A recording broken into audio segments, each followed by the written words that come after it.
नमस्कार, मैं डॉक्टर कंचन। आज मैं आपको एक ऐसे पेशेंट से मिलाने जा रही हूँ जिनका नाम राहुल है। वो किडनी डिजीज से सफ़र कर रहे हैं, क्रोनिक किडनी डिजीज से, और उनका जो क्रेटिनिन का लेवल था वो 8 था। अब वो 4 महीने से भारत होम्योपैथी में ट्रीटमेंट ले रहे हैं। आइए आपको मैं मिलवाती हूँ राहुल से। नमस्कार राहुल, कैसे हो आप? मैं अब ठीक हूँ मैम। कैसा लग रहा है आपको? पहले से बहुत बेटर है मैम। कब आपको पता लगा कि आपकी किडनी खराब हो रही है? एक्चुअली मैम लॉकडाउन खत्म होने के बाद से ना काफ़ी बॉडी में वीकनेस सी फील होने लगी थी। फिर बीच में यूरिन में मेरे ना झाग आने लगे थे, बट मैं इग्नोर कर गया। मैंने क्या इसको मैं सीरियसली नहीं लिया मैंने उस टाइम इतना। फिर बीच में चक्कर आने लगे, थोड़ा फीवर सा आया, तब मुझे लगा कि शायद कुछ सीरियस है, क्योंकि कोविड के बाद से काफ़ी बीमारियाँ हमारे पास आई थी। तो उसके बाद मैं डॉक्टर के पास गया, मैंने डॉक्टर को चेक कराया, तब मेरे को पता चला कि मेरे को ना किडनी में एक्चुअली प्रॉब्लम है। क्या प्रॉब्लम आपको बताया डॉक्टर ने? डॉक्टर ने मेरे को बेसिकली ये बताया था कि आपकी किडनी जो श्रिंक हो रही है, क्रेटिन का लेवल है जो बढ़ रहा है। कितना बढ़ रहा था उस टाइम पे? वो उस टाइम अराउंड 4 के अराउंड जा रहा था वो। ठीक है। तो मेरे को समझ में नहीं आया, तो ट्रीटमेंट मेरा उन्होंने स्टार्ट कर दिया था। तो उनकी दवाइयाँ थोड़ी बहुत मैं खा रहा था, बट मेरे को ना इतना ईजी आराम मिला नहीं जल्दी। आराम नहीं मिला? हाँ। आपको आराम किस चीज़ में नहीं दिखा? आराम एक्चुअली मेरे को ऐसे यूरिन में झाग थे, वो भी कुछ टाइम बाद फिर से स्टार्ट हो गए थे। फिर चक्कर भी आने लग रहे थे थोड़े बहुत, फीवर जा नहीं रहा था जल्दी से। तो मेरे को समझ में नहीं आ रहा था मैं क्या करूं। तो फिर मेरे को लगा कि मेरे को कुछ और करना चाहिए। तो मैंने 1.5 साल मैंने इसी की दवाई खाई थी, अलग अलग डॉक्टर को चेकअप कराया था।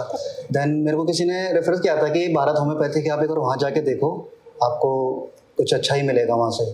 तो फिर मैं वहाँ से आपके पास आया था। तो लगभग 4 महीने पहले मैं जून जुलाई में आपके पास आया था।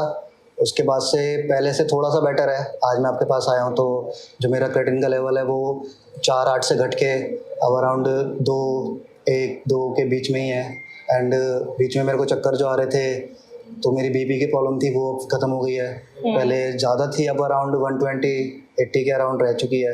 तो पहले से काफ़ी बेटर है मेरे को। जी, जब आप मेरे पास आए थे, भारत होम्योपैथी में आए थे, तब आपका उस टाइम पे क्रेटिनिन का लेवल कितना था? जब मैं आपके पास आया था तब मेरा 8 था। 8 था, ठीक है। फिर ट्रीटमेंट लेते टाइम, ठीक है, आपने डाइट क्या क्या फॉलो किया? डाइट में मैम मैंने बेसिकली वेजिटेबल्स का यूज़ किया था, लाइक घिया खाया था, और जो ग्रीन सब्जियां होती है वो खाई थी, जो आप डाइट मेरे को दी थी आपने। तो बस इन चीज़ों को फॉलो करा मैंने, ताकि थोड़ा जल्दी मैं ठीक हो सकूं। ठीक है। तो आपको हम हर मंथ आपको बोलते थे कि अपना रिपोर्ट्स करवाइए, तो आपको हर मंथ में क्या क्या चेंजेस नज़र आई? हर मंथ में मैम जैसे स्टार्टिंग में तो क्या था, जैसे मैं दवाइयाँ खा रहा हूँ, तो पहले जो मेरी प्रॉब्लम थी ना चक्कर आने की, वो बहुत ज़्यादा थी। तो वो धीरे धीरे मेरी काफ़ी कम हो गई, कि मैं स्टेबल रहने लगा, मेरे को ऐसे चक्कर नहीं आते थे। फिर यूरिन में वाला जो मेरा झाग वाला जो था वो बहुत जल्दी ख़त्म हो गया था, कि वो यूरिन में झाग नहीं आ रहे, जिसकी वजह से ज़्यादा टेंशन थी मेरे को। तो ये चीज़ें भी मेरी जल्दी ठीक हो गई। तो 2-3 महीने की दवाई के बाद मेरे को काफ़ी एक रिलैक्स फील हुआ कि मैं अब थोड़ा सा हेल्दी फील कर रहा हूँ। स्पेशलिस्ट के पास गए, उन्होंने आपको क्या सजेस्ट किया? मैम जब मैं गया था ना, तो उन्होंने मेरी रिपोर्ट्स वगैरह चेक की, तो उन्होंने बताया था कि आपकी किडनी श्रिंक हो रही है। तो कुछ ट्रीटमेंट्स बताए थे, फिर उन्होंने बोला कि आपको डायलिसिस पे डाला जाएगा। बट मैं नहीं चाहता था कि मैं डायलिसिस पे जाऊँ, तो मैंने उस टाइम उनको मना कर दिया, क्योंकि मेरे को समझ में भी नहीं आ रहा था। तो डायलिसिस क्या था मेरे को इतना भी नहीं पता था, तो मैं डायलिसिस पे नहीं गया। फिर जो उन्होंने दवाइयाँ दी थी मेरी, मैंने फिर उन्हीं को ही थोड़ा सा यूज़ किया था। आपने डायलिसिस की तरफ ना जाके भारत होम्योपैथी की तरफ आए, और आपको ट्रीटमेंट दिया गया, और आप अभी आपका क्रेटिनिन का लेवल जो है वो 2.3 हो गया है। ठीक है। हमने यहाँ पे क्या किया, आपकी अगर मैं केस हिस्ट्री देखूँ, ठीक है, तो जैसे आपने बताया कि डॉक्टर ने बोला कि आपकी किडनी जो है वो श्रिंक हो गई है। आपकी दोनों किडनी श्रिंक नहीं है, आपकी एक किडनी श्रिंक है। राइट वाली किडनी श्रिंक है, लेफ्ट वाली किडनी आपकी ठीक है। लेकिन लेफ्ट वाली किडनी के ऊपर ज़्यादा प्रेशर पड़ रहा था, उसके वजह से क्या हुआ कि आपका क्रेटिनिन का लेवल जो है वो डे बाय डे बढ़ता जा रहा था। ठीक है। आपने डायलिसिस प्रेफर नहीं किया। डायलिसिस में क्या होता है कि खून जो गंदा होता है उसको निकाला जाता है, पर किडनी वहीं के वहीं रह जाती है। हमने होम्योपैथी मेडिसिन से किडनी की फंक्शनिंग को प्रॉपर तरीके से किया है, इसलिए आपको डायलिसिस की अब ज़रूरत कभी नहीं पड़ेगी। आपका जैसे क्रेटिनिन का लेवल डाउन आ रहा है 4 महीने में, अभी 2.3 हो गया है। ठीक है। अभी आपकी ट्रीटमेंट जो होगी अभी वो कंटिन्यूस ही होगी।